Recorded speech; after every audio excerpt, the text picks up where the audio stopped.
Some shows lean left, some lean right, but we lean local and business. This is North Georgia Business RadioX with Phil Bonelli. For the next hour, we will celebrate the businesses in our area and the people that run them. Find us on Facebook at North Georgia Business RadioX and online at northgeorgiabusinessradiox.com. Now, here's Phil Bonelli. Today we've got an electrifying show for you. We're here with David Lee, District Manager for the Gainesville District for Jackson EMC. David, how are you today? Doing great, Phil. Thanks for having me on. Thank you for being here. David and I have been friends for quite a long time, well before you were the district manager, but you've been at Jackson the whole time I've known you, and there's a lot to be said for that in our society. We're bouncing around a thing. You've been there. Pay the dues.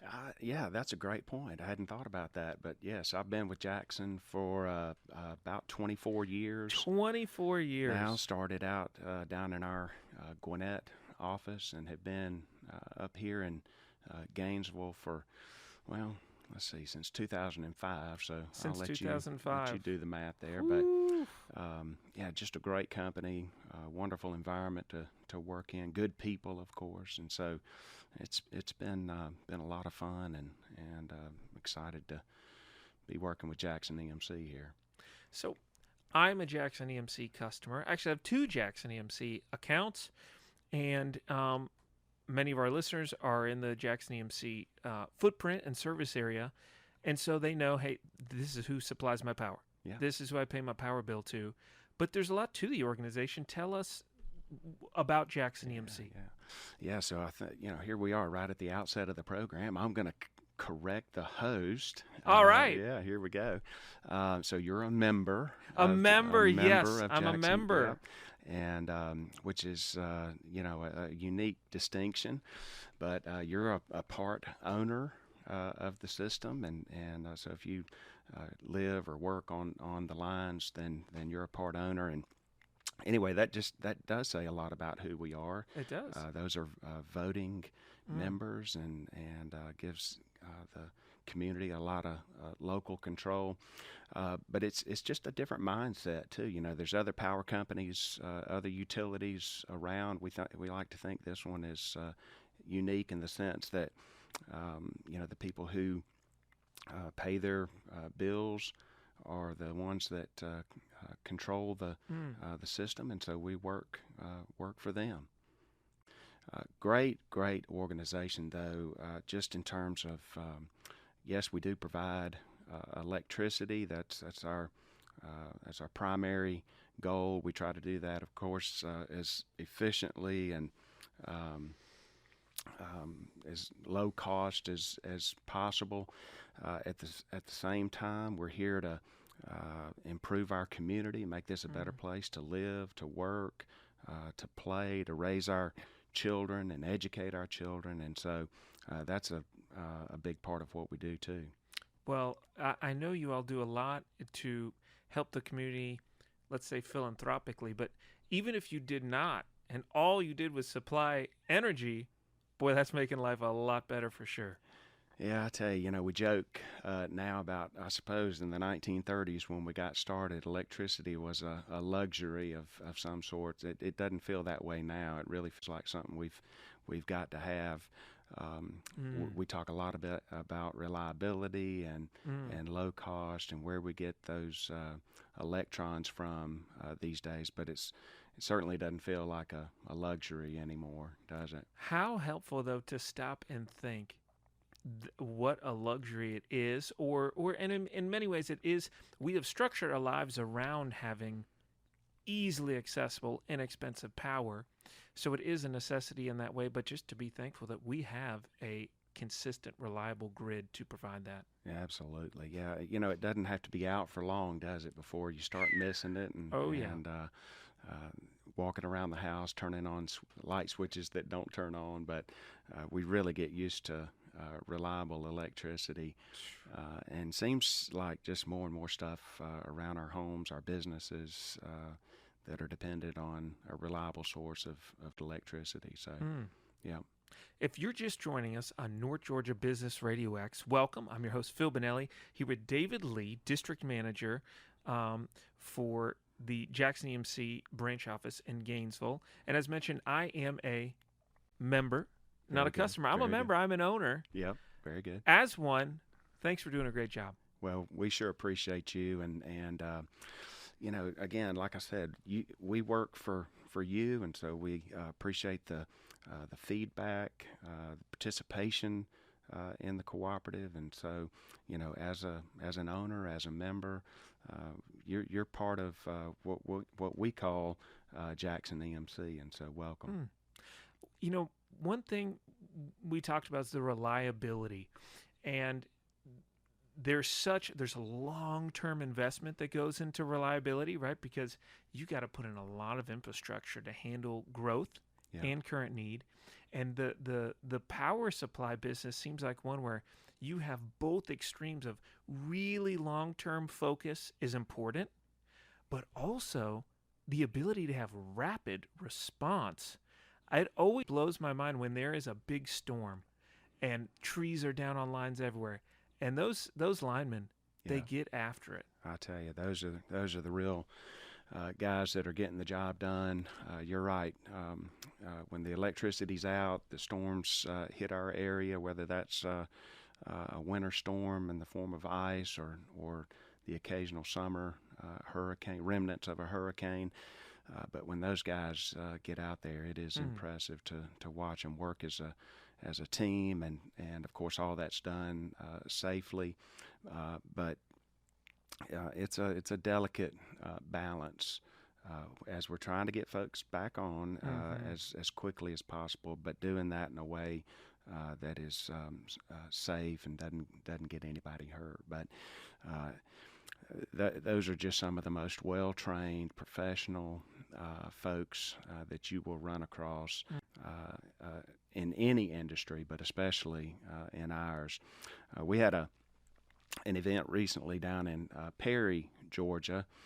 It's the Lyman Rodeo, which took me a little while to learn what that was, but anyway, these guys are doing their work. It's a competition, good, healthy competition down there. Our guys come home with a lot of hardware, but it's just a great training ground for that work that takes place, like you're talking about during the storms.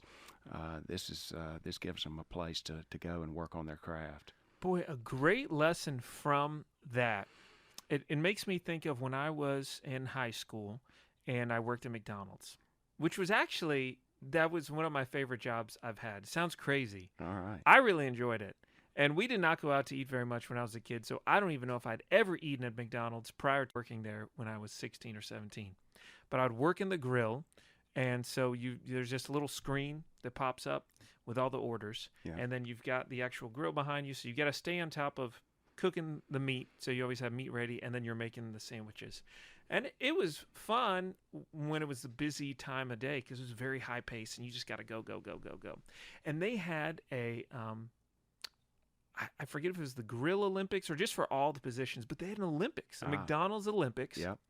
And that was such a motivator. I got to go compete in the Olympics, and you went down. There was one like Central McDonald's in Atlanta that you had like a 30-minute shift, and you went and you were rated. And wow, it was awesome to get to go compete and get some hardware. It made you feel good. Yeah. I mean, you're getting better at your job. Yep. Serving the customer, in our case, the member, at the same time, fun competition, and the guys practice and get ready, and then of course it's the big day of the event, and lots of support and families, and a lot of folks from the co-op are down there watching. But again, just a great place to kind of sharpen your skills, get better at what you do, so that in those critical moments when it's got to be done right and you're fast, ready. You're ready. So, you're ready. Yeah. All right, during this break, y'all, think about how can you incorporate competition in a friendly way to help your employees.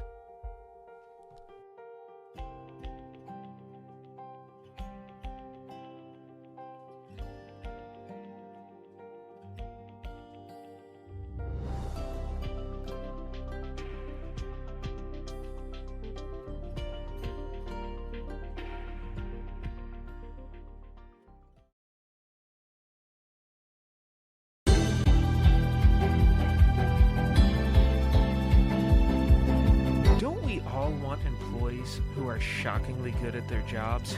That was a dad joke. I'm a dad. Sorry, Dad. Welcome back to North Georgia Business RadioX. I'm your host, Phil Bonelli, here with David Lee, District Manager for Jackson EMC here in Gainesville. And we're talking about ways to take care of your employees and motivate them. If you missed our first segment, please do go back and listen. But we were talking about the lineman rodeo, and how it's just such a motivator. These guys are out there, they're working hard every day. But then, especially in emergency times, they're either here in our community getting power back going safely and as quickly as possible, and then they volunteer to get shipped off to go help other folks. Yeah. So they're top-notch folks, and having things like the rodeo where they go down and compete, sharpen their skills, and gets them pumped up. Yeah, that's right. What are some other things that you all do? Not everyone is a lineman going down to the rodeo. How do you keep the employees motivated? Yeah, so great question. You know, of course, we have folks that are doing like residential marketing, commercial marketing, and just lots of ways that we keep employees sharp, whether that's sales training or safety training, all the components of serving electricity around our region, around our community. But I tell you, Phil, I think we've got some of the best employees around. Mentioned my tenure of 24 years. It really just originates from that sort of family feel that you get around. The cooperative folks take care of one another. We routinely have. I'm just thinking this morning I signed a card. One of our employees lost a loved one, and it's just but it's very normal for us to be sending a card around, condolences, just that sort of kind of family feel around the cooperative. But my goodness, the training that goes into to being a good employee around Jackson EMC, safety training, things that we're looking for around the community. That might be something that needs repairing on the lines. Maybe we see some brush or some trees or something that's unsafe, and we might make an inquiry or send an email to someone to that might need looking after.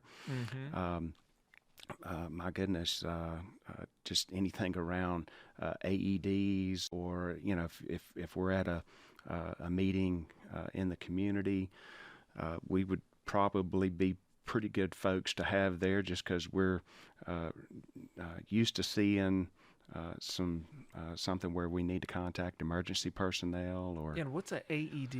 Yeah, so Phil, don't ask me that. My goodness, but the defibrillators, okay, So I'm just thinking of ways that we're trained to respond in the case of some sort of an emergency. But customer service training, think of all the ways that customer service has changed over the last 20 years, and especially over the last couple of years in the wake of the pandemic. Seems like a lot of our customer service now is online. Over the phones. This generation seems to be a little bit more in tune with things happening on the internet and social media. So anyway, but the co-op is evolving and learning how to respond to members in new, innovative ways. And so all that requires good, up-to-date training on all the new ways that customer service is getting done these days. If you're just joining us here on North Georgia Business RadioX, thank you. I'm here with David Lee, District Manager for Jackson EMC in Gainesville, and I'm your host, Phil Bonelli, and I'm also a Jackson EMC member. Yeah, good. Happy and proud member. Yeah, one thing I'm seeing both from, we talked about the linemen and with the customer service, is one thing that helps keep morale up is being trained. Yeah. People want clarity. They want to feel that they're making progress and doing a good job. Training is a way. Now, there can be too much training. Yeah. Right? But if you're a business owner out there and you might be taking some things for granted. Maybe you've got some employees who've been there a long time, really know what they're doing. You get some new folks, they get trained a little bit at the beginning. But what sort of ongoing training are you providing? And think about how that would impact both your operation, but also that employee's morale. People want to be growing. Yeah. And if they don't want to be growing, maybe they need to be going. Yeah. So, in terms of, kind of the nuts and bolts, yes, there's sales training, there's customer service training, all of the technology. The biggest thing, Phil, is just mentorship. As you're talking there, I'm thinking of the folks who have taken the time to sit down with me and have conversation and listen to what's going on, and not just in my professional life, but in my personal life as well. Again, kind of going back to that family feel, but just the value in a good mentor.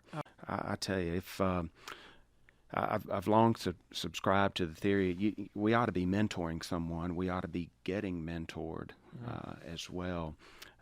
But just the value of pouring into someone about the cooperative, of course, our community, things happening around our state, our nation. Really just invaluable knowledge that passes sometimes from one generation to the next, but certainly from a more tenured employee to a newer employee. Gosh, culture and all of the important aspects of our culture, those are not found on social media. Those are passed from one leader to another, and but we've got to take the time. We've got to be intentional about sitting down, setting up those times to just have good, healthy conversation about what it is that's important to this organization, to this department, to this individual. Teaching it and showing it. Yeah. Boy, you mentioned mentors. I think about how much I've been impacted by mentors I've had, and the majority of which, nobody assigned them as a mentor to me. It wasn't some formal, official thing that sometimes could feel not as organic, but just, when I started out in banking, there was a banker in my office, Jonathan, and he was kind of the big deal guy, and that's who I aspired to be. Yeah. And I'll never forget just the feelings of appreciation still to this day when I think about when I go ask him a question. He was very busy, working hard on these, pretty substantial transactions, and he would always put down what he was doing to answer questions I had, and then some, and how helpful that was. And the folks who have mentored me, they mean so much now. It's just invaluable. Yeah. And you mentioned about changing things with online through the pandemic and whatnot. In my opinion, that sort of mentoring cannot be done via Zoom. Right. Yeah, nothing wrong with the FaceTime and the Teams and the Zoom. There's certain things that you just can't do online. It's got to be face-to-face, in person. And we're getting back. I think we're at least to the hybrid stage now, where we're meeting in person and online. But you're right. I think certain things just cannot be transferred across a Zoom portal. Right. And especially if you think about the good old adage, more is caught than taught. Yeah. Which I guess that's why people weren't meeting face to face. They didn't want to catch anything. But being caught, just soaking in culture, things you see. Yeah.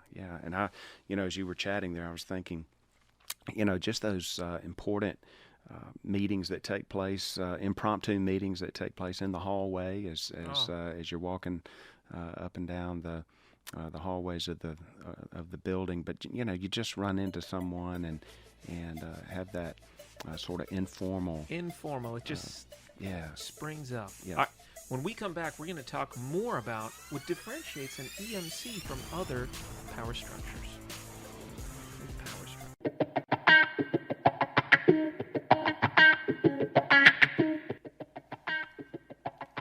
How does your business interact with the community. Welcome back to North Georgia Business RadioX. I'm your host, Phil Bonelli, here with David Lee, District Manager for Jackson EMC here in Gainesville.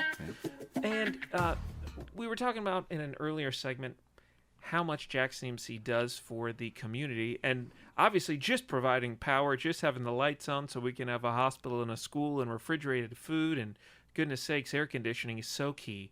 But there's so much that you all do as a member-owned organization that goes above and beyond that. What are some of those things? Yeah, and so, man, great point. Yeah, community is a big part of what we're about. Just helping this to be a better place to live, to work, to raise our families, and then just I don't know, going out recognizing some places, some organizations that might need help. You know, so much is made possible by the membership as they round up their bills to the nearest dollar, making monies available to the foundation, and then that foundation board helps identify some places out in this community, not just Hall County, by the way, Gwinnett and Banks and Barrow, the other communities that we serve, but they just do a fantastic job going out, locating some organizations that might need some help, that are doing good work in our community, and then helping with resources like money and time. But all that culminates just in an effort, Phil, to make this a better place, North Georgia, a better place to live. I love it. Yeah. Is the roundup, is that like a box that people can check if they want to participate? Yeah, and I tell you, we just have an overwhelming percentage of our members who do that. Now, part of that is just being good stewards of the resources, of the money. But boy, I tell you, it really speaks to the generosity of the folks who live here in this part of the world, recognizing that that's a really good, healthy way to grow our community, help our community. And so, yeah, the work that goes on around the foundation is really makes you feel good. You see that's sometimes that's bricks and mortar, sometimes that's some programs, but in nearly all cases, we're just helping some folks kind of get back on their feet. I love it. As a member who does Roundup, I would encourage any other members listening, go and sign on to Roundup. Yeah. It's a great thing. And you mentioned this. I forgot I did it. It's been so many years. It's such an insignificant amount of money. It might be, don't hold me to this, but it'd be something like $5 or $6 a year on average, depending on, how the numbers hit. But Sure. it's a really minimal amount of money. But, collected all together, from the entire membership, it really adds up. And, yeah, we're really proud of that work. Little sidebar that this brings to mind. If you want, I'm so glad that I get to participate in just a small way. Yeah, probably $5 or $6 per account on average, right? I mean, because it's going to average 50 cents a month if it rounds up. And there's great work being done. I see it when I get my member newsletter, right? I'm so excited that's happening. And if there's something that you want to make sure happens, how can you make it easier in your life or your business to do something like that? My savings, it's automatically goes out every month. Yeah. Most of my tithing automatically goes. I don't have to make a decision. It's automated. What can you automate? And I'm glad that you automate that for me. But what in your business can you automate out there listening in the audience? And so the membership is within the service area, and Jackson EMC happens to be in one of the large, fastest growing service areas. So that brings a lot of opportunity, but strain too. How has that experience been as just the growth has been so rapid? Yeah, well, I tell you, great point. So as you follow that 985, I-85 corridor up through North Georgia, we are blessed to be a part of a really great part of the world to live in. think of all that manufacturing, industrial, residential growth that's happened over the last 75 years or so. But you're right. It's a lot to keep up with. It's a lot of infrastructure, a lot of planning that goes on around, Right. making sure that electricity is available. And these are world-class organizations, speaking of the industrial and the manufacturing segment of the membership. And so they've come to really expect, good, reliable, clean energy. And so we've got to be there. We've got to be ready. We've got to be at the forefront of all the technologies, all of the efficiencies around electricity. And I tell you, Phil, it's a lot of things happening in our world and our nation that put a lot of stress on us. But anyway, we do our very best to stay out front and make sure that we're ready for anything and everything. I appreciate it. Yeah. So with that, I mean, the infrastructure for supplying power, forget about how the power is generated. There's some long-term significant assets on the ground, power lines, all these different things. And you've got to be planning well in advance. So I imagine you all are always trying to look out into what's coming in the future. From your vantage point, what do you see as the future of this region for the next decade or so? Ooh, man, I tell you, yeah. Boy, it growth, of course. Right. It's hard to not see that. This morning, as I was sort of thinking about our time together here, I was thinking about the new port that's coming to Hall County. The inland port, right? The inland port, and what a game changer that's going to be over the next couple of decades. But, getting some of that traffic, some of that truck traffic off the roads, relieving some of that pressure down in Brunswick and Savannah.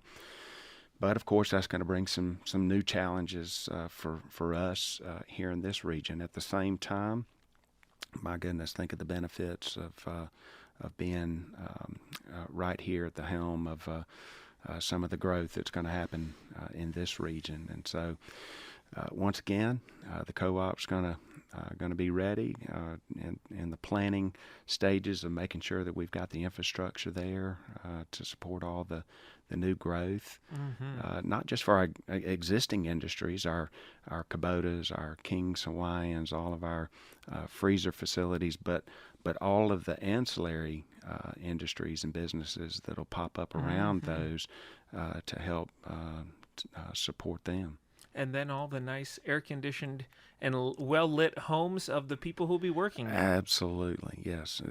For every industry, there's, of course, the big question is, well, who's going to work there?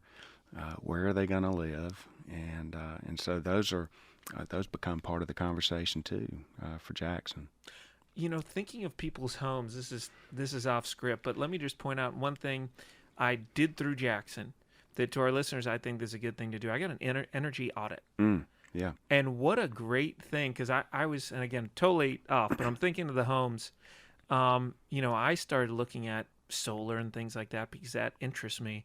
And through research, I found, well, there's really no point in even thinking about that sort of thing until you make sure that the energy usage at your home is the most efficient. Yeah. And there's great resources you all had to help with that. Absolutely. There's so many things that you can do around the house. And you mentioned solar, and that's a great idea. We're helping participate in that as well. But just so many things that you can do around your home that are, relatively easy, inexpensive. Yep. It's insulation. It's making sure windows and doors and all are sealed.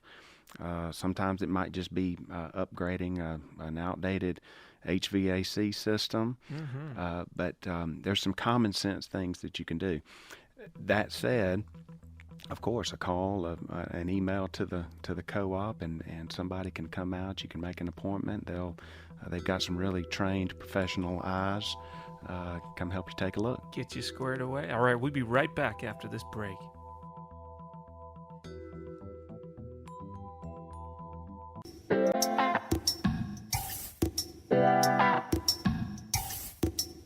Let's talk about electrifying leadership here back on North Georgia Business RadioX. I'm sorry, David. Second dad. The electric puns, they just don't quit.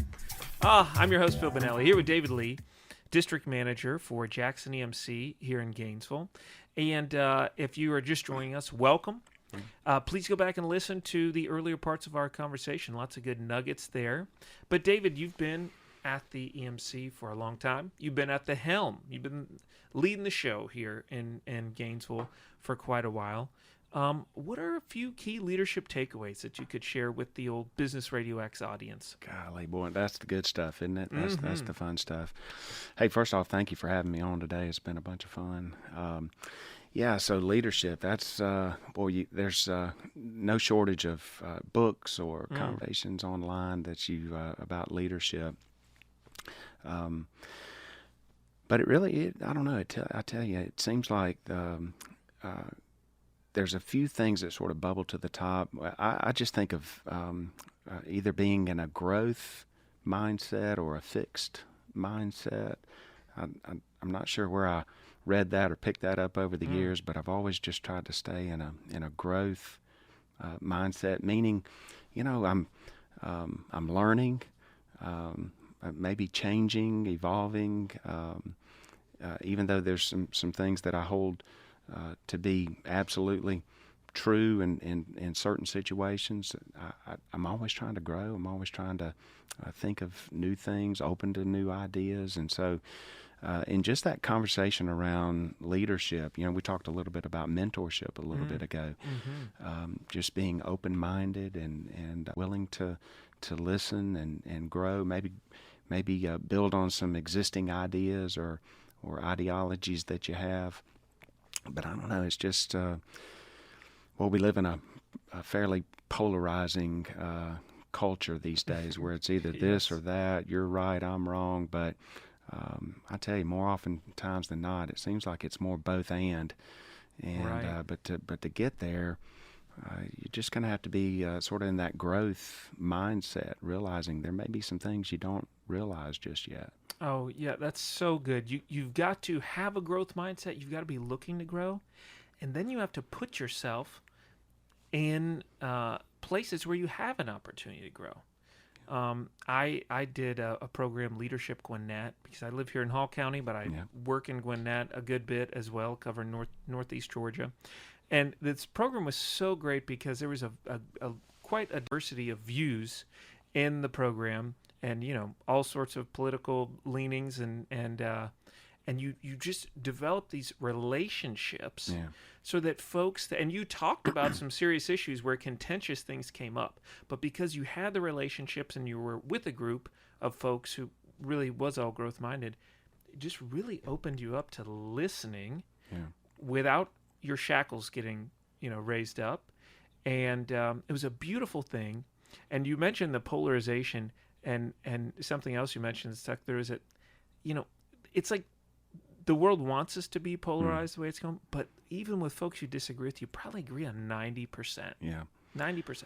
And isn't it just in the middle most of the time? I mean, we have our beliefs, of course, but just meeting folks there somewhere in the middle. Leadership Gwinnett, yeah, my goodness, I went through that several years ago, I guess, great minds.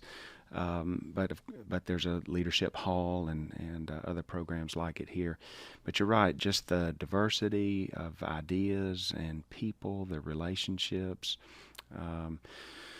which I guess kind of leads to the other thing that immediately comes to mind, at least forefront of mind in terms of leadership, and just the importance of those relationships that we've formed and are gonna form over the coming years, and just that wealth of knowledge, of course, but man, just that longing that we have as humans, to be in relationship with one another, learn about others, but then also to let others get to know us, and so that's just so important.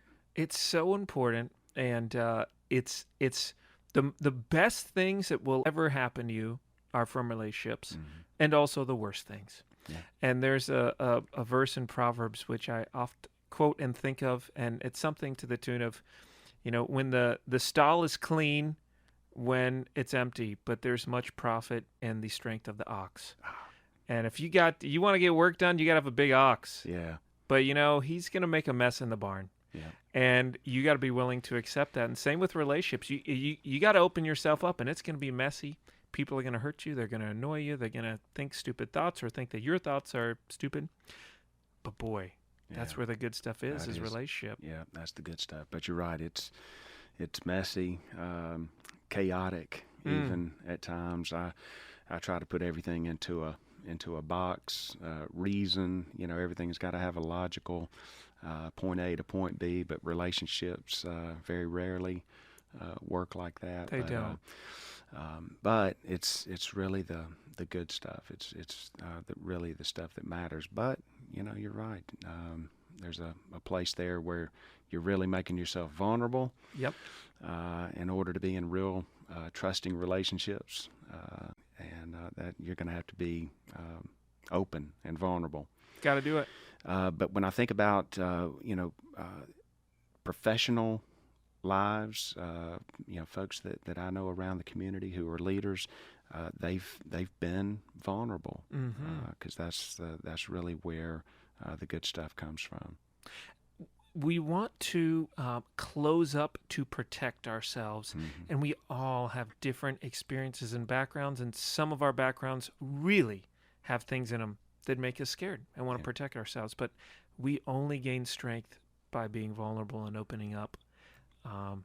Good lesson there. Yeah. Trust, communication, of course, just sort of offshoots of those, the value of relationships. But just, in terms of leadership, not just in this region, but as a sort of a broad topic, I'm just thinking of just staying in a growth mindset, but then also just constantly sort of fostering and growing and looking for new relationships. I don't know about you. I sort of feel this temptation from time to time. Hey, I got enough friends, or I know enough people, or but just being open to meeting new people, and that sort of that scene, where you go to a dinner party, or you're looking for somebody or you're looking for somebody that you don't know, and just full transparency here, I tend to look for people I know, but oftentimes the really good fun stuff is venturing off to a table where you just don't know very many people and introduce yourself. Well, and it's so great in that then when you expand that circle, if you're looking at growing and you're focused on relationships, then when you meet those new people, so many times they're going to fill or meet a need that someone else in your friend group knows. Yeah. One of my favorite things about my banking career is that I get to meet so many people, and there's been a good handful of times when I've got to place somebody or help place somebody in a job. Somebody I knew needed, say, a controller, and I knew somebody good in place. And those are some of my happiest moments of my career, because it just helped both parties so much, and that connecting. Yeah, it's fun. Boy, how interconnected we are in the community. That's our churches, our schools, our business community, our chamber, all of the ways that everything sort of fits together. But in those opening moments of a conversation where you realize, oh my goodness, this is all connected. It's like a power grid, David. It really It's like a Jackson EMC power Here grid. we go. We're all the way back to power grid. All right, real quick, in our last minute, we like to wrap up with a actual wrap up. I need 3 subjects from you, David, for a freestyle. A freestyle rap? You don't have to do it. I'll do it. You're going to do the rap. Okay. Yeah. All right. Let's go. Boy, this is impromptu. Bulldogs. WDUN. WDUN. And let's go Jackson EMC. Okay. Hoo, hoo. Can we hear it for the dogs? Jackson EMC, well, they cut away logs. If they fall on the power line, they get it back up right. If you need your AC in the day or the night, WDUN, where the dogs play every Saturday in the fall. Can you hear what I want to say? Go Dogs, David Lee. Thank you for joining us here. Wow. You have been the best interview of the year. There's been a lot of good ones, and we love them all. That's it. Hey, the order was tall, but filled it. And we'll see you on next when we come back. North Georgia Business Radio X. Wait a minute. You've been listening to North Georgia Business Radio X with Phil Bonelli. What local business do you know that should be highlighted on our program? Let us know. Just search North Georgia Business Radio X on Facebook or contact Bo at businessradiox.com. See you next time, and remember to support our local businesses.